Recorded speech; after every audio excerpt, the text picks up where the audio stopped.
मेरे प्यारे बच्चों, आप सभी लोगों को नमस्कार। आप सभी लोगों का स्वागत है मेरी क्लास में। जैसा आप देख रहे हैं कि उत्तर प्रदेश पुलिस की फर्स्ट शिफ्ट की परीक्षा जो समाप्त हो गई है, उसके कुछ जो महत्वपूर्ण क्वेश्चन हैं हम आपको बता रहे हैं। बहुत ही आसान पेपर जान लीजिए मैथ का आया था। देखिए कि एक व्यापारी ने 18,960 रुपये में एक वस्तु खरीदा और उसे 15% हानि पर बेच दिया। तो वस्तु का विक्रय मूल्य क्या है? कितने हानि पर बेचा बेटा? 15%। इसका फ्रैक्शन मान कितना होगा? अगर फ्रैक्शन मान नहीं निकालने आता है तो 15/100 कर दीजिए, काट दीजिए। 5 यही 15, 5 यही 15, 20 25 100 होता है, यानी 3/20 हो जाएगा। यानी 20 रुपया का सामान वो 3 रुपये की हानि पे बेचा, यानी SP कितना हो जाएगा? 17 रुपया। आई बात समझ में? SP कितनी होगी? 17 रुपया।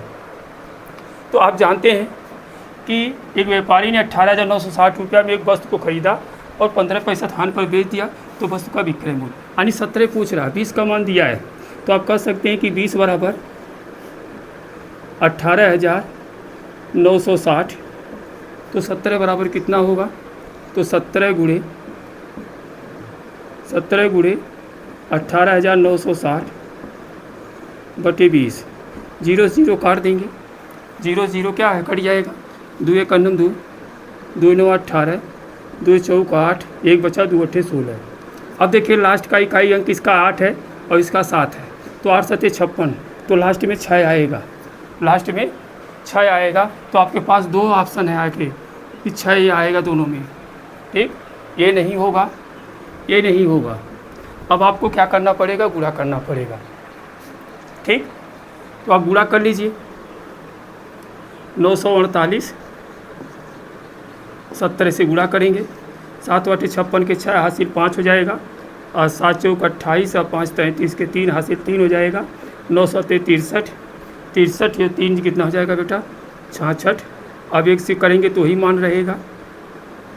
ठीक, तो 6 8 3 11 के 1 हासिल 1, 6 4 10 के 0, हासिल 1 इसमें से बचा है, 1 हो जाएगा, हासिल 1 बच गया। 9 6 15 1 16, तो 16,116 आपका उत्तर आएगा।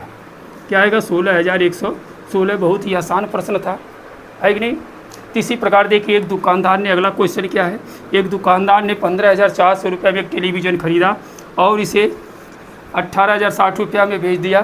तो लाभ और लाभ प्रतिशत ज्ञात करना है। तो देखिए CP कितनी है? CP कितनी है? 15,400। SP कितना है? 18,060। देखिए 15,400 में खरीदता है, 18,060 रुपये में बेच देता है, तो लाभ होगा ना? तो लाभ कितना हुआ? इसमें से इसको घटा दीजिए। तो देखिए 0 6 जाएगा। अब 0 में से देखिए 4 घटेगा नहीं कि उधार 10, 10 में से 4 जाएगा 6। ठीक, यहाँ बचा 7, 7 में से 5 जाएगा 2, 1 में से 1 कुछ नहीं। तो लाभ हुआ बेटा कितने का? 2660 का। तो देखिए लाभ इसमें 2660 किस में आ रहा है? केवल एक ऑप्शन में बेटा आ रहा है 2660 लाभ, चौथा ऑप्शन। इसलिए चौथा ऑप्शन सही है, आगे हमें लगाने की कोई ज़रूरत नहीं है। अब चाहें तो आप प्रतिशत, लाभ प्रतिशत ज्ञात करना है तो आप कहेंगे कि लाभ प्रतिशत कैसे ज्ञात होगा? तो आप कहेंगे कि लाभ बटे, लाभ कितना? 2660 बटे जो हो जाएगा क्रय मूल्य आपका हो जाएगा 15,400 गुणे 100, ये आ जाएगा आपका लाभ। परसेंटेज निकालेंगे तो आप इस तरह से निकल जाएगा। चलिए अगले क्वेश्चन पे चलते हैं। देखिए बेटा अगला क्वेश्चन है, 6 वस्तुओं का औसत 12 है, उनमें से 2 संख्याओं का औसत 6.5 है, जबकि अन्य 2 संख्याओं का औसत 4.5 है। तो शेष जो संख्या 2 बच रही है उसी का औसत पूछा जा रहा है। आई बात समझ में? तो देखिए तो 6 वस्तु है, तो 6 वस्तुओं का औसत कितना है? 1 2 3 4 5 6, इनका 6 का औसत कितना है बेटा? तो 6 गुणे यानी योग कितना हो जाएगा तब इनका? तो 6 गुणे 12, 12 छक 72, इन सब का योग कितना हो जाएगा? 72। कह रहा है कि इसमें से कोई दो संख्या, उसका औसत कितना है? औसत कितना है? 6.5, 6.5। तो इन दोनों संख्याओं में 2 से गुणा कर देंगे तो इनका योग मालूम हो जाएगा। तो हो जाएगा 6 दूनी 12 और 13। ठीक। करा अन्य अन्य दो संख्या, उसका औसत कितना है 4.5, तो योग हो जाएगा 4.5 गुणा कर देंगे, इनका योग हो जाएगा आपका 9, 4 दूनी 8 और 1 9। तो कितनी संख्याएं बच रही हैं? दो बच रही हैं। अब देखेंगे सभी का योग 72 था, अब इनका योग देखेंगे 13 और 9 कितना हो जाएगा 22, 13 9 कितना होगा 22। अगर हम 72 में से 22 घटा दें तो कितना बचेगा बेटा 0 50। कह रहा है दो संख्याओं का योग 50 है, तो इनका औसत कितना होगा 2 से भाग दे देंगे, क्या जाएगा 25। तो इनका औसत कितना होगा 25, जो कि ऑप्शन नंबर 1 सही है। देखिए अगला सवाल है ए और बी जो है एक व्यवसाय में जो है धन निवेश करते हैं 3:2 के अनुपात में, और वर्ष के अंत में 1 वर्ष के लिए है, यानी 12 महीने के लिए दोनों ने लगाया है पैसा, तो जो लाभ बटेगा ये तो जो निवेश किए हैं राशि उसी के अनुपात में बटेगा, यानी 12 से कट जाएगा तो लाभ इसी अनुपात में बटेगा, ठीक। तो पूरा लाभ कितना होगा 3 2 5, ठीक। तो 5 बराबर आपका पूरा प्रॉफिट दिया, लाभ कितना हुआ है 7000, ठीक। तो ए का हिस्सा पूछा गया, ये कितना पाया 3, तो 3 बराबर कितना होगा, तो 3 गुणे 7000 बटे 5, तो 5 से काटेंगे 14 25 70 होता है, यानी 1400 हो जाएगा, 14 तियाँ 4200। तो ए का हिस्सा कितना होगा बेटा 4200, जो कि बहुत बेहतरीन तरीका है, यानी ऑप्शन नंबर 1 सही है, ठीक। चलिए अगले क्वेश्चन पे चलते हैं। देखिए बेटा ये भी क्वेश्चन बहुत आसान है। करा दूध और पानी के मिश्रण में दूध और पानी का अनुपात 3:1 है। यदि मिश्रण में कुल मात्रा 48 लीटर है, यदि मिश्रण की कुल मात्रा 48 लीटर है तो इस मिश्रण में दूध की मात्रा है, देखिए 48 लीटर दूध है पूरा, इसमें जो है दूध और पानी का जो अनुपात दिया है बेटा वो कितना दिया है 3:1। बहुत ही आसान क्वेश्चन आया है। तो पूरी मात्रा कितनी है 4, और 4 बराबर कितना 48, तो 48 में 4 से भाग दे देंगे तो जाएगा कितना बेटा 12, 12 चौक 48 होता है, तो 12 से गुणा कर देंगे इसमें, तो जब इसमें 12 से गुणा करेंगे तो हो जाएगा कितना 36 लीटर, जबकि पूछा गया था यही कि दूध की मात्रा कितनी है, ऑप्शन नंबर 4 सही है 36 लीटर। देखिए अगली संख्या, दो संख्याओं का योग 72 है और उनका अनुपात 2:4 है। देखिए दो संख्याओं का योग 72 है, इनमें से अनुपात कितना है 2:4 है, ठीक। तो टोटल इनका अनुपाती योग करें तो 4 2 कितना हो जाएगा 6, 6 बराबर 72 है, तो 72 में 6 से भाग दे देंगे, 12 6 72 यानी 12 आ जाएगा, ठीक। कहा इसमें सबसे छोटी संख्या ज्ञात कीजिए, तो सबसे छोटी संख्या 2 है बेटा ने, तो सबसे छोटी संख्या 2 है, 12 से गुणा कर दीजिए, 12 दूना 24 आपका उत्तर होगा। बहुत ही आसान क्वेश्चन है। देखिए ऑप्शन नंबर 4 सही है इसका, ठीक। चलिए अगले क्वेश्चन पे चलते हैं। देखिए बेटा यह समचतुर्भुज का क्वेश्चन आया है। एक समचतुर्भुज में एक विकर्ण की लंबाई 40 सेंटीमीटर है। अगर एक विकर्ण की लंबाई देखिए बेटा 40 सेंटीमीटर है, मान लीजिए ये 40 सेंटीमीटर है, दूसरा विकर्ण पहले विकर्ण के आधे से, तो पहला विकर्ण का आधा कितना है यानी 40 का आधा कितना हो जाएगा 20। अब आधे से 22 सेंटीमीटर लंबा है, आधे से 22 सेंटीमीटर लंबा है, तो 22 इसमें जोड़ दीजिए कितना हो जाएगा 42। एक विकर्ण आपका जो है 40 का है और दूसरा कितने का है 42 का है। आई बात समझ में।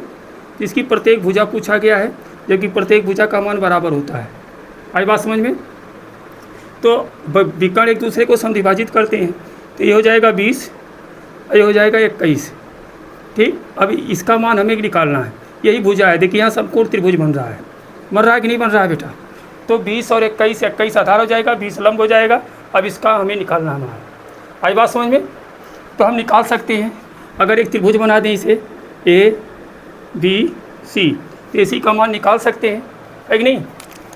देखिए अगर इसे हम A बना दें, ये B है, ये C है, तो एक समकोण त्रिभुज हो गया। यहाँ पाइथागोरस पर हमें हम लगा सकते हैं। तो देखिए AC² बराबर क्या होता है AB² प्लस BC², ठीक।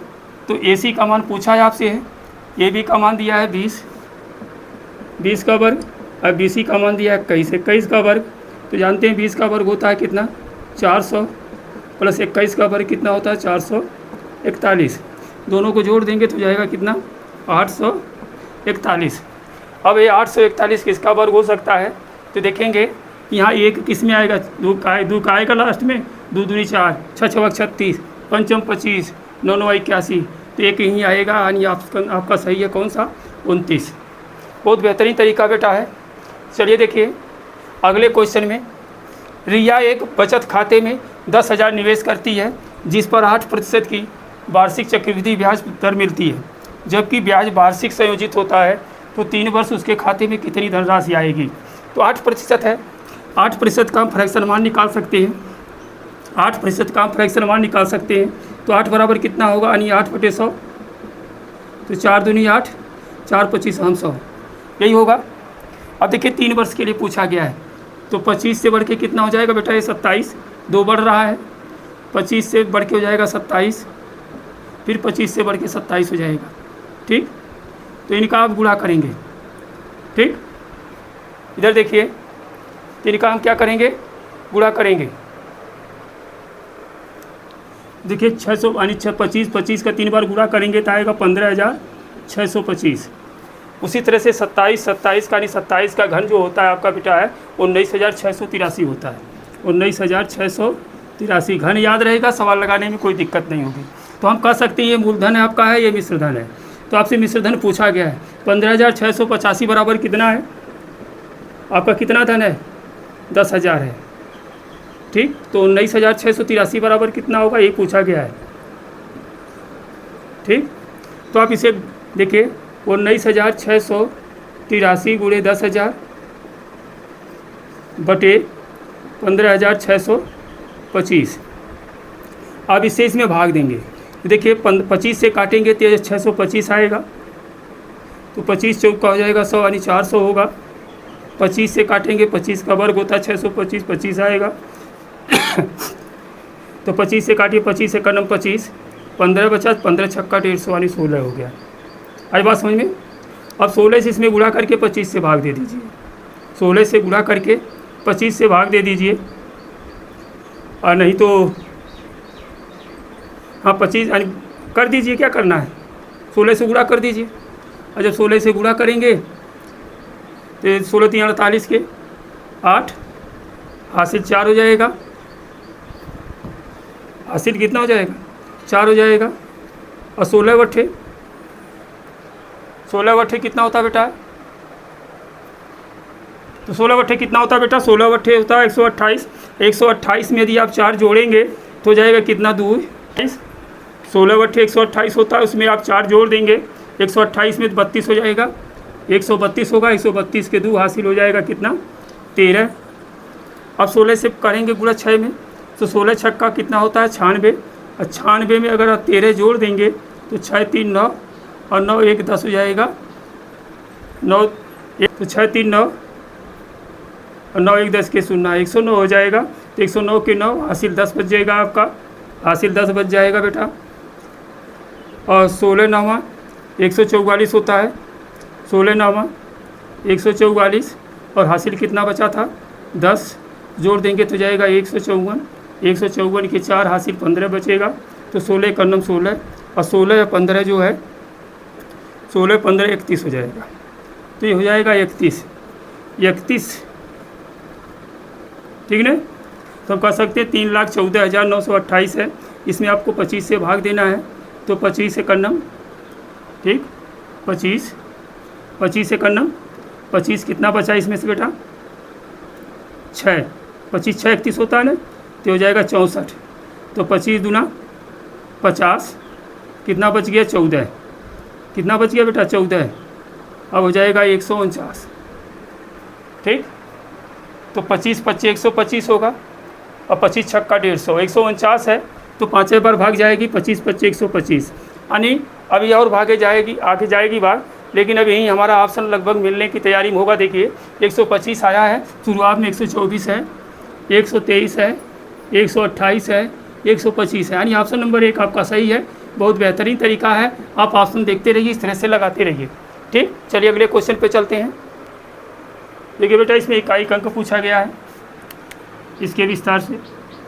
तो हमने एक इकाई बताया है कि इसका गुणा कर लीजिए, इसका क्या कर लें? गुणा कर लें। हमें कुछ याद करने का तरीका नहीं बताया था। देखिए गुणा करिए सीधे, 4 दूनी 8, 8 पचे 40, 40 एक अन्नम 40, तो पूरी घात कितना आ जाएगी 40। अब 40 में हम 4 से भाग दे देंगे, 40 में 4 से भाग देंगे तो 4 दहा में 40 हो जाएगा, यानी पूरी तरह से कट जाएगा। ठीक, तो अब जब पूरी तरह से शेषफल यहाँ नहीं आएगा, शेषफल 0 बचेगा, तो लास्ट में जो अंक होगा उसकी घात हम 4 करते हैं, यानी 9 का गुणा कितनी बार होगा, 4 बार होगा। 9 का गुणा कितनी बार होगा, 4 बार। और जब 9 का गुणा 4 बार होगा तो हम इसका इकाई अंक ज्ञात करना है, तो इसका गुणा करेंगे 9 9 81, इसका गुणा करेंगे 9 9 81, तो लास्ट में इसके भी 1 है, इसके भी 1 है, इनका 1 1 का गुणा करेंगे तो 1 अन्नम 1 होगा। तो आपका उत्तर यही सही है। देखिए बेटा, तब 1 1 का गुणा करेंगे तो कितना आएगा, 1 आ जाएगा, अतः इसका इकाई अंक कितना होगा, 1 होगा। देखिए इसमें कहा गया है 15 के 2 गुणज, यानी 15 के 2 गुणज हैं, एक 15 गुणे कुछ होगा और एक 15 गुणे कुछ होगा, तो हम कर ले 15 गुणे x, 15 गुणे y, है ना। इनका एलसीएम 1200 है, तो इनका एलसीएम ले लीजिए। तो 15 जो कॉमन है लेते हैं, जो कॉमन नहीं मिलता उसको भी लेते हैं, तो इतना बराबर कितना हो जाएगा 1200। अब 15 से भाग दे दें तो 100y बराबर हो जाएगा 1200 बटे 15, 15 बटे 120 होता है, 0 बचा उतार लेंगे। अब आप कहा गया 100y बराबर कितना, 80। तो यहाँ जानते हैं इसमें से 15 निकाल लिया गया दोनों में से, है नहीं। तो अब ऐसा इसका खंड करिए कि एक संख्या आपको 75 नज़र आए और दूसरी संख्या आपको मालूम हो जाएगी। तो आप जानते हैं 75 है तो 5 आना चाहिए, तो 16 पचे 80 होता है, 16 पचे 80 होता है। तो एक संख्या अगर 5 ले रहे हैं तो 5 में अगर 15 से आप गुणा करेंगे तो 75 हो जाएगा। अगर इसमें 15 से गुणा करेंगे 16 में तो 15 छक्का 90 के 0 हासिल 9 हो जाएगा। अब 15 का 15 9 24 यानी 240 हो जाएगा, जो कि आपकी दूसरी संख्या 240 होगी, जो कि ऑप्शन नंबर 1 सही है। चलिए अगले क्वेश्चन पे चलते हैं। देखिए बेटा, यदि किसी संख्या का 20% 50 है, कोई संख्या है यक्स का 20% अगर आप निकालेंगे तो आएगा आपका 50। ठीक, तो यानी यक्स गुणे 20 बटे क्या हो जाएगा 100 बराबर 50। अब देखिए जो बटे में है तो इधर जाएगा, गुणा में होगा, ये गुणा में तो इधर आएगा, भाग में होगा, तो x बराबर हो जाएगा 50 गुणे 100 बटे 20, 20 पचे 100 और पंचम 25 यानी 250 हो जाएगा। कह रहा है कि उस संख्या का, तो उस संख्या का 125% कितना होगा, यानी 250 निकल गया है। अब 250 का 125% कितना होगा, यही आपसे पूछ रहा है। तो आप वही चीज़ करिए ना, 250 गुणे 125 बटे 100, ठीक, 0 0 कट जाएगा, पंचम 25, 5 दूना 10, ठीक। अब गुणा कर दीजिए इसका, तब 2 से भाग दे दीजिए, है कि नहीं। 125 बच्चे, देखिए पंचम 25 के 5 हासिल 2, 5 दूनी 10, 2 12 के 2 हासिल कितना हो जाएगा बेटा, 2 हो जाएगा। अब 5 का 5 2 7, 725, वो 725 नहीं, देखिए मिस्टेक हो गया है। पंचम 25 के 5 हासिल 2 और 5 दूनी 10, 2 12 हासिल 1 बचेगा, सॉरी भैया, देखिए हासिल हमने 2 जोड़ दिया, तो 5 का 5 1 6 हो जाएगा, तो हो जाएगा 625। 625 बटे 2 कितना होगा, इसका आधा कर दीजिए, तो 2 3 6, 2 1 2, 2 दूनी 4, 1 बचेगा, दशमलव लगा देंगे, 2 पचे 10, यानी 312.5। आपका उत्तर कितना आएगा, 312.5, जो कि ऑप्शन नंबर 2 सही है। ठीक, देखिए कितना आसान पेपर था, बहुत ही अच्छे क्वेश्चन थे, हमने इसको बताया। आप इसी तरह से हल करिएगा, अगली शिफ्ट में ज़रूर इसी तरह से क्वेश्चन मिलेंगे। ठीक, धन्यवाद।